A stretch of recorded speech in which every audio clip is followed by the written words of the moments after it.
Hello people. ఈరోజు recipe ఏం కాదు. జస్ట్ నార్మల్ చిన్న జ్యూస్ ఎలా చేసుకోవాలో చెప్పేస్తానండి. ఇంకా ఎండాకాలం రాలేదు అప్పుడే జ్యూస్ అంటున్నారా? ఏదో అలా ట్రై చేద్దామని చెప్పి ట్రై చేశా. ఏం లేదండి, కొబ్బరికాయ అయితే ఒక హాఫ్ కొబ్బరికాయ తీసుకున్నాను. 2 బనానాస్ తీసుకున్నాను. అండ్ రుచికి సరిపడినంత షుగర్ అయితే తీసుకున్నాను. లేదంటే మీరు హనీ అయినా వేసుకోవచ్చు. ఒక గ్లాసు మరగబెట్టిన పాలైతే తీసుకున్నాను.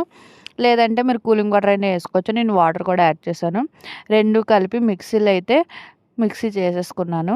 చాలా అంటే చాలా టేస్ట్ వచ్చింది. ఒకసారి నాలా ట్రై చేయండి. చూడండి గిరగిరమని తిరిగేస్తుంది. మన ఛానల్ ఎవరైనా ఇంకా సబ్స్క్రైబ్ చేసుకోకపోతే సబ్స్క్రైబ్ చేయండి. కొంచెం సపోర్ట్ చేయండి. ఇప్పుడైతే నేను కొంచెం వాటర్ కూడా వేసుకున్నాను, కూలింగ్ వాటర్. ఎందుకంటే టేస్ట్ అనేది బాగా వస్తుంది. యాక్చువల్‌గా అయితే వడకట్టాలండి. నేనైతే వడకట్టలేదు. అందుకే మామూలుగానే తాగేసాము. ఎందుకంటే బానే ఉంటది కదా అని చెప్పేసి. అలా కొంచెం గ్లాస్‌లో ఏసుకొని కొంచెం కొబ్బరి తురుము ఏసేసుకొని, మీ దగ్గర కిస్మిస్, జీడిపప్పు ఉన్న ఏసేసుకోండి. మన ఛానల్ సబ్స్క్రైబ్